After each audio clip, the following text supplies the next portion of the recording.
founder of Tiller Money. This is Shannon Polson, author of The Grit Factor, just released last week from Harvard Business Review Press. And Shannon's my wife. And I'm really excited. I've heard Shannon on many podcasts over the last few months. And she spends her work speaking to companies from Microsoft and Amazon to the restaurant chain In-N-Out Burger about grit. She's been recently speaking on a lot of podcasts about her book and grit. And I'm really excited today because this is a conversation for the Tiller Money community about this book, about grit, about what does grit mean in 2020. This is really an unexpectedly challenging year. So thanks for being here, love. Of course. This is fun. Okay. It's great to be with the Tiller community. Yeah, excellent. Okay. So can you explain a little bit about what is the Grit Factor and where did this book come from?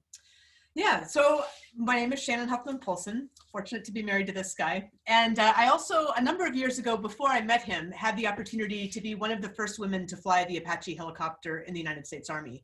And I led 2 flight platoons and a flight company on 3 different continents before transitioning through an MBA at the Tech School at Dartmouth, actually where we met. And then spending some time in the corporate world as well, leading outstanding teams at a medical device company that later became Boston Scientific and then later at Microsoft. And now I've been writing and speaking and studying about leadership for almost a decade, and it's been a passion. And the Grit Factor came about because a young lieutenant actually reached out to me right about 6 years ago and asked if I would be her mentor for an online mentorship program. And Peter cautions me against saying yes to too many things, which is a very good caution. I usually do say yes to too many things. And so I said, of course I would mentor her. And then I thought, wow, it's been a while since I've been in the military. Surely my experience as one of the first women in the Apache helicopter is unique. And so how can I scale the information that I provide to this young new leader? And then if I do all of that work, how do I scale the people to whom that is available? So I began the process of interviewing women in the vanguard of their military fields, early women general officers, a submariner, a combat rescue swimmer, one of the first women Army Rangers, among many, many more, and realized suddenly I had several dozen interviews of people telling their stories candidly and sharing lessons learned. And that really this needed to come out in a book form so every single one of us had access to it. So we did the secondary research, of course, pulled in elements of the Army's Master Resilience Training Program because they apply to every single one of us. And that really became the Grit Factor, which I think could not be more applicable than it is today. Yeah, I mean, it's interesting because just seeing that inside process and seeing, I mean, I will say books take a little bit of grit to put together. It's not been easy. Oh my gosh. But I'm super proud of what you've done. But it is interesting. So Harvard Business Review said, you know, the best time to release a book is the fall. And so a year ago, they put this date on the calendar and they said September, like that is, we put our best books in for a release in September because that's the optimal buying season. No one expected what would unfold. And I think what's interesting is this, you know, you wrote this really thinking about how to, so leadership and grit in the context of organizations especially. That's right. But this year has just been nuts. And has required far more grit than I think anyone expected. So I'm curious how when you think about this, right, and you think about this year that we're going through with a pandemic, with a significant economic challenges, with the raw wounds of racial injustice, with a wildfire season on the West that's unlike anything, with a hurricane season that's now running out of letters, and they are they're out of letters almost. And so it is, how do you think about grit now in the context of what we're going through in 2020? I think it can't apply more. And partly because as I went through the research for the Grit Factor, and again, these are dozens of interviews over several years, and then started to do the secondary research as well. One thing that really stood out to me is that grit is not this discrete thing that sits apart, right? It's not just mile 23 of the marathon. It's not just like getting through that really tough one small discrete time. It's really part of a greater ecosystem. And that's why the Grit Institute, which has the training Going for Grit, is really dedicated to whole leader training. And if you look at the Grit Factor, both the training at the Grit Institute and the Grit Factor is divided into 3 different sections. And they are commit, learn, and launch. Now I'm going to come back to your question in just a moment, because commit is this deep internal work. Really, the first two are really about internal work, and then internal work as it relates to other people. And that, I think, again, could not apply more than it does today. That first job of commit is to really look at your own story, own it, take responsibility for it, shape it the way that you want it to be, and then doing the work to drill down into core purpose. And to be frank, right now with a lot of my clients, what we're talking about is going back to this original commit phase to say, hey, things are so dynamic, they're so in flux, we have so little control over very much either personally or professionally, it seems, and there's a huge amount of anxiety and fatigue setting in because of that. So what if we do the work to go back, look at our own story, reconnect to those core values, reconnect to core purpose, which is really its own exercise by itself. And then we have this tether. We have this tether to what matters the most, and we're able to navigate whatever the changes that might come. Now, of course, we go into lots more detail on that, but I think that's the great starting place, and that's a very individual starting place, really not organizational at all. Yeah. So, okay, so break it down, and I'm actually thinking our Tiller team, because something that's dear to us right now and very real is most of our team members at Tiller have kids, and this school year start has been really stressful. So you compound all the baseline stress of the year, and actually literally, I mean, one of my teammates took the week off last week to be with their spouse to help figure out how they're going to get their children started with the school. Another did that this week, is actually, and it's completely changed. Like, it's just high stress. So okay, so we're worried about our kids, we're starting the year, we have a lot of work on work,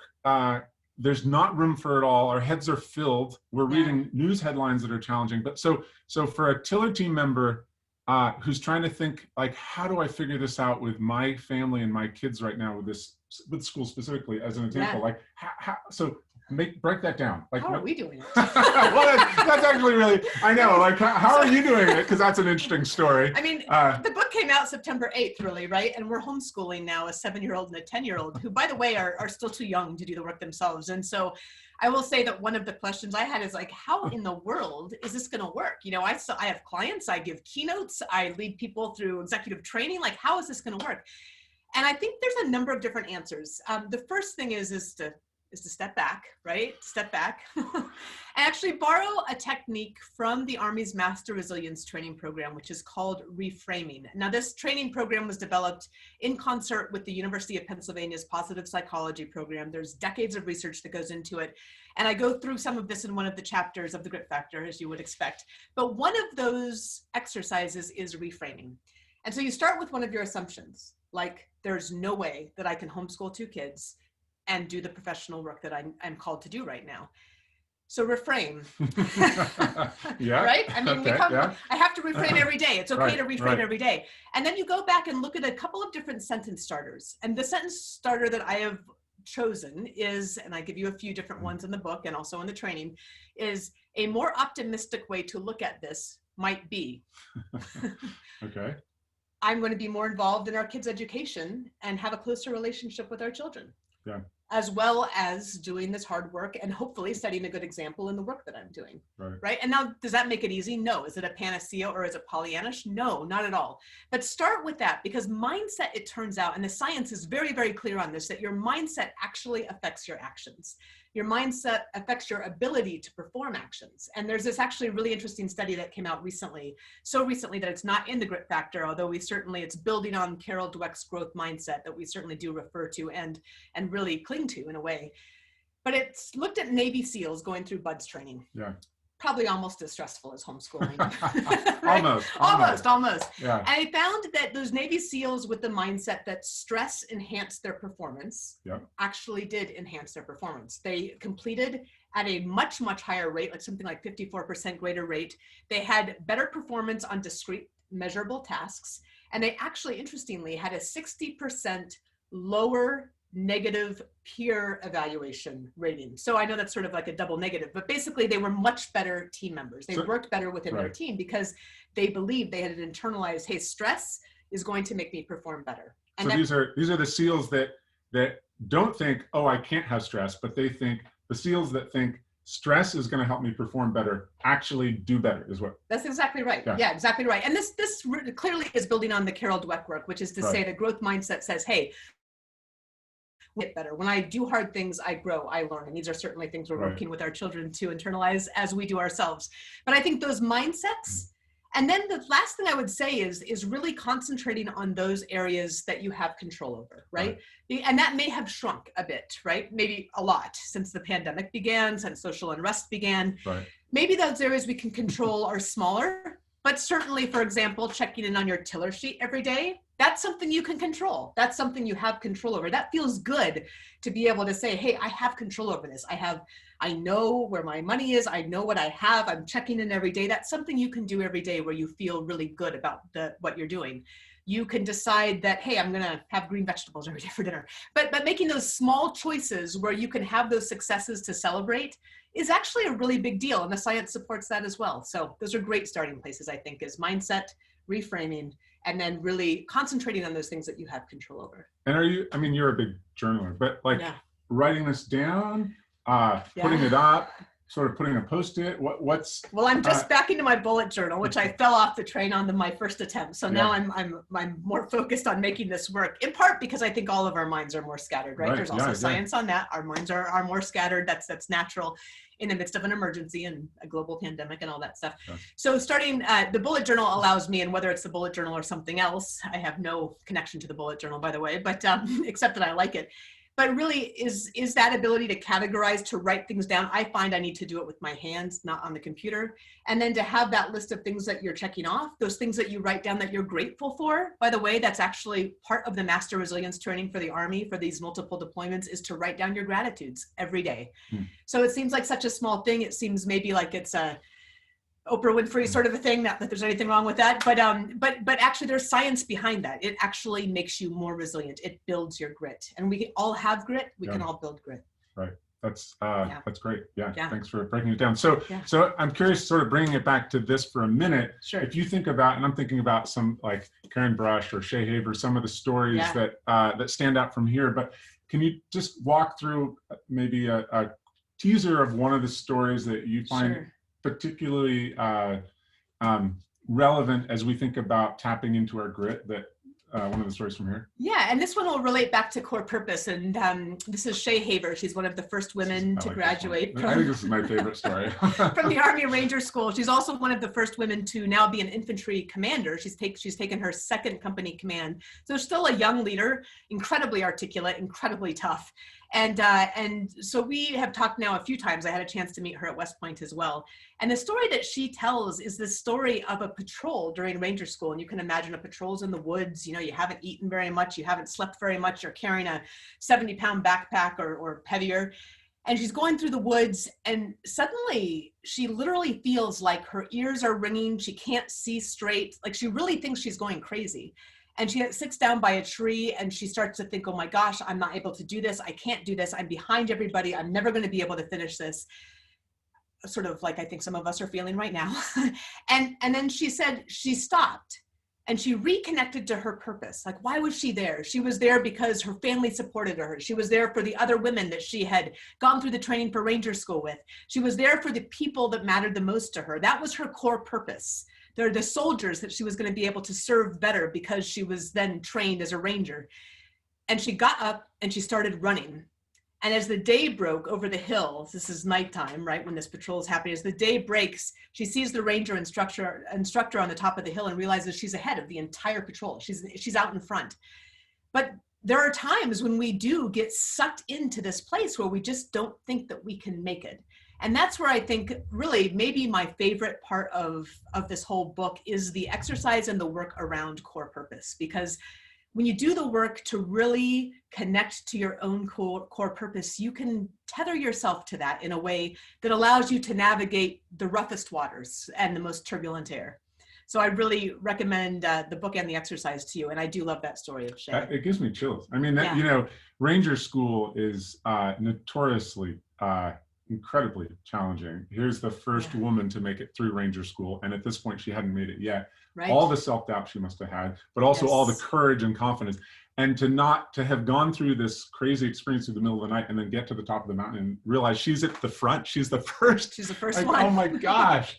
I Oh know. my gosh. That's an incredible story. It's amazing. Yeah. There's Yeah. a bunch of other stories like that that I think will really, really resonate for you all. And not that you have to have ever been in the military or have any connection to the military, but because it's really people pushing through times when it feels like things are impossible. And again, I don't think that there could be a better time than right now for exactly that feeling. Right. So I'm going to keep on this theme a little bit around school and parents. So it's one thing to think about tapping into it ourselves, but then, okay, so for those who are raising kids right now, how do we support them in developing their own grit?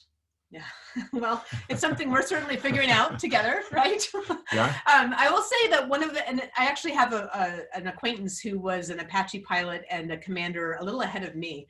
And he has 3 girls who are all rowers, and they're all have done great things at great colleges. And I borrowed actually from him this, and it very much resonates with the findings of and the science behind the grit factor, right? Which is to say, we do hard things. Our family does hard things. And so the other day, I think one of our boys who's now in 5th grade, right? 5th grade, you sort of start to up the ante, and he's like, Mom, this is so hard and it's so harsh that you're making me do this. It's so harsh. That's my favorite new word, apparently. Oh, and I said, you know what? Harsh. Yeah, like live a little, sweetie. I do say that once in a while too, I think. But I say, look, Polson boys do hard things, and doing hard things makes you better, and it makes you smarter, and it makes you stronger, and it sets you up for the successes. If you want to be an astronaut one day, this is the work you have to do now. So it's both saying, hey, hard things make you better, and helping them to internalize that. It's the identity of saying, our family does hard things. Our family does hard things. That's what we do. That's one of the ways we define ourselves, right? Hopefully we also do kind things, and we do things that contribute, right? But you set that identity by the way that you say those things. That's not one to let them figure out for themselves. And then ultimately tying that to a later goal. Like, listen, if you want to be an astronaut one day, they're going to expect that you know this and that you're good at this. Right. And so it's all 3 of those things. The last thing I would do, and I also don't have any connection to this organization, but look at the Big Life Journal for kids. It's really, really excellent. So there's tons of great exercises and principles, and I'm a big fan. They're very growth mindset focused. So right. I think that the one thing that I feel like you brought to our family is this idea that at dinner or other times we can talk about and debrief what we've been through, because it's to just presume that, oh, we did something, or the kids did something challenging and they made it through and that they must have internalized that. Right. Often they haven't at all. Yeah. But then in debriefing and having them talk about it and sort of highlighting, hey, you did something really challenging today. Right. How did that feel? How did you get through it? It gives them a chance to actually recognize that they were where they had some courage or strength. Yes. And where they were tapping into something deeper. Yeah. And I think that helps them tremendously. And I think that's something you've helped us do as a family. Thanks, babe. Yeah. One of the things that I've heard others do that I like, and we haven't done this yet, but is to say, where did you fail today? So number 1, we own up to that, right? Kids learn to own up to it. And number 1, maybe celebrate it. Say, hey, all right, hey, that didn't work out. So how are you going to do it differently next time? So that way, and this goes into the 3rd part of the grit factor, but this is audacity, right? Being willing to push yourself, take really stretch goals, take risks, which is hard for a lot of us to do, right? But then you celebrate, not that, you don't celebrate failure per se, but you say, look, failure is part of the road to success. It's a perfectly natural thing. It's not the end. Failure is not final. I think that's Winston Churchill. Right. And I like to say it's not failure that matters. It's what you do with it that counts. It matters what you learned. It matters how you do things differently. And so helping kids to be comfortable talking about that is really important. And frankly, all these things for kids apply to us too, right? So. Obviously, right. So I'm writing down here, dinner agenda tonight. We're talking about failure, okay? All right, that's a good new eye. That's a win. That's a win for us today. Okay, yeah. All right. I do want to invite, we have a little bit more time, and I have a few more questions, but I want to invite some questions. There's a Q&A button in Zoom. You can submit a question and we'll get to some of those as well. I'm curious, thinking at the meta level a bit, but there's sort of the grit to get through those things that we have no control over, which is perhaps those things that we just put in front of us, like I want to climb this mountain, or perhaps those things that are put in front of us, like there's a wildfire or a hurricane on my front door right now, and we have to Right. get through it. Yeah. But then there's also the grit to just get through the BS that's in this world today. And I Right. think that that's sort of where it comes, like, you know, the courage, resilience, and leadership in the most male-dominated organizations in the world. But beyond even that thread, like, how do we build a world where less grit in all those BS ways is needed? Right. And what are your thoughts on that? Yeah. Well, there's some really interesting discussion around this right now, and there has been actually for a few years, which is that grit is overrated, right? We shouldn't be talking about grit. We should be fixing the systems. And I would say it's a both and. It's always both and, right? It's never either or. And this is where I think what's really, really helpful right now in some of the conversations around diversity and inclusion is that we're breaking out the nuances of diversity and inclusion, right? Having a diverse team doesn't matter if you're not also building a culture that includes everybody and really builds on their strengths and really builds on bringing their authentic selves to the table. And so that is really a culture opportunity. I mean, it's a policy opportunity, but it's a culture opportunity. And I think we can really have to think about it as, do you want everybody contributing the best that they have to your team? Which ultimately, of course, produces the best results. It also has the best intrinsic rewards as well as anything extrinsic that you might offer as well. So it is about building that culture. And I think when I start to think about the way that you start with that, I would back up into the second phase. So we have commit, learn, and launch, right? And that really corresponds to owning your past. That's owning it and saying, hey, this is the story that I'm going to claim. This is the true story. This is how I'm going to use that raw material. Here's the present. Here's how I engage in the present. And here's how I look towards the future. And in that engagement in the present, there's three things. One is building your team. Make sure they don't all look like you, right? And your team is both your work team, but also your personal team. Make sure they don't all think like you either. The second part is about active listening. And there's a whole chapter in the Grit Factor on active listening, because that's absolutely critical to being able to hear and understand a completely different point of view on your team, off your team, whatever that is. And that's the beginning of, it's not the end of, it's the beginning of what can become inclusion, which certainly then drives better results for everybody and increases the bottom line, whichever one you're most concerned about. It all plays into the same pot. And then that final part of learning, of course, is building your resilience. But I think in this case, starting with training yourself and your teams in active listening, very hard for many of us who are type A, right? I mean, to ask a question and then stop, pause, listen without judgment and without jumping in to have your answer at the ready. I mean, that's definitely how I've been wired. Really? So we're all working on that together. But I mean, I wrote that chapter in part because I think that's so hard for so many of us that are type A, and it is, and yet it's critical. Yeah. I feel that it's especially challenging right now in that we can't be together in one space. And so how do we do that on Zoom? It's hard enough to listen in person, where a pause can be a little awkward to think about what someone just said, but it's easier. But on Zoom, especially, it's very difficult. And especially where it's a call with multiple people, listening's hard because you're going back and forth and One option might be, and I feel like I have heard that the Tiller team does this very well, so congratulations, but is asking at the beginning of a meeting or maybe at the end of a meeting, or asking, and this is good meeting protocol anyway, because introverts are less likely to jump in than extroverts. And again, you want everyone's voice. And you've actually taught me some of this for board meeting work that I've done, but is really to ask each person at the table, hey, what do you think about that? And then just give them some space, or, hey, tell us about, you know, the hardest thing in your week last week and the best thing in your week last week. I mean, kind of like we do at the dinner table in a way, and then give them the space to answer that. And most people aren't going to take advantage of that, right? And if it's one of those people that likes to talk all day, you can just say, hey, let's move on to Cynthia now, or something like that. But generally, I think giving people that space to be heard is really important. And you're right, it is harder right now. There's no question. But It's also, I think some people express, spontaneously. Some need to sort of prepare and think about what they're going to say. Others prefer written format. So it's also figuring out how you can provide those places for people to express the way they best express. That's a really good point, actually. Well done. Yeah. I'll include that in the next book. Okay. That's good. All right. So as you thinking about like, where do you think in your time, actually the military specifically, has like, what has changed since you were in the service, and what do you think work still remains? Well, I mean, it's hard to know from experience because I haven't been in for about 20 years, so it's a long time. I'm still very connected, I think, to various parts of it. I think one of the things that has changed is there are more women in certain roles, and there are women in all roles now. The challenge is, of course, that there aren't very many of them that either don't opt in or it's, I don't know that it's made, not that it should be made easy, but I'm not sure that there's always a welcome.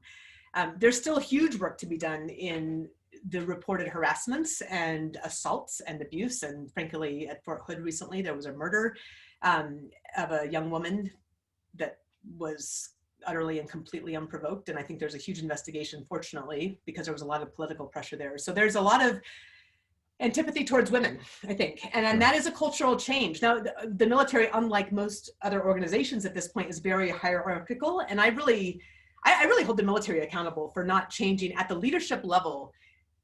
There has to be accountability, and there has to be a no tolerance policy that is expressed and enforced.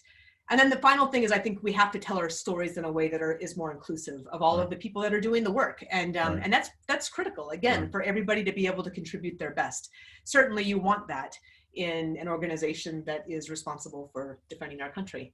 And so I would hope that those changes are coming. I know there are people working on them very hard, but it is a tough thing to change a culture, especially in one of the largest organizations in the world. Yeah, it's interesting because just overhearing some of the communications you have with leaders, business leaders who reach out to you, military leaders who are in generals who you're in touch with, I feel like some look at your work in this book and want to learn.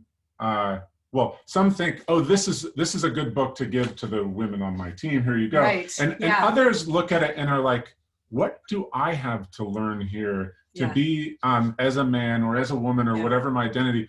What do I have to learn here to be a better leader and to bring the function of my team higher for men and women, and to give space for women to lead? And it's interesting. It just feels like there's some people, some who get it and some who don't.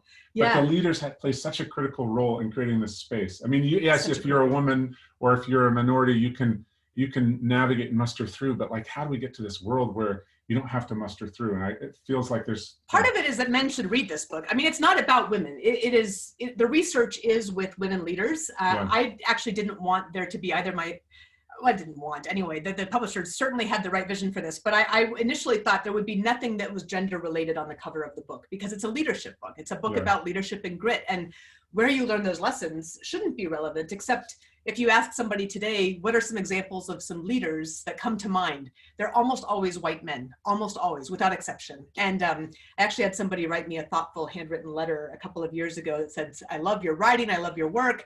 So great to see you in the leadership space. I think you should write biographies of these people. They really deserve more attention. And he literally listed out in handwriting, like 25 white men. And I was like, really? You think more needs to be written about white men? I don't think so, actually. I'm married to a wonderful white man, and I'm also a big fan of all people, right? So I think that's, what's important is that this is a leadership book. It's a book about leadership and grit. I think for men, they will be more aware of some of the challenges that women on their team face. Many men will say they had no idea that women face this. I talked to someone who was a very senior exec at several different Fortune 100 companies the other day. And he said, when I first heard this from one of my other colleagues, who's a female executive, I had no idea that women faced this. I had no idea that she had faced this. And so for men, I think they should read this so they understand that. And because they will learn from the leadership lessons that are gender agnostic. So I think both of those are important. And don't be afraid, I guess. Don't be afraid if you're a guy to learn from women, and women have been learning from men for a long time. I think we could probably do a little more on the other side. Cheers to that. We're at the end of our half hour. I want to finish with two things. One is, where can people find your book or learn more about the work you do? And the second is, any closing advice? We have a community of people, especially who are trying to get their finances on course. So any closing thoughts or advice that you want to leave for the Tiller Money community? Great. So you can find me at shannonpolson.com or at thegritinstitute.com. The training, Going for Grit, that goes in line with the Grit Factor, actually chapter by chapter, although either one stands on its own, is available to individuals or organizations at the Grit Institute. So those are the first two questions. This last closing thought, I think, in terms of getting a hold of your finances, which is so important, right? It's important just for the base level of sanity, wouldn't you say? I mean, just base level of understanding and sanity. It is still something that you have control over, that ability to be able to do that task every single day, which is something to celebrate and something to do for sure. And anything that brings some base level of sanity and foundation to your life and to your family is something that then allows you to look forward to those longer term goals as well. So focusing both on what it is that you can do today, as well as what that enables you to do for the future, I think is a pretty awesome opportunity. Right.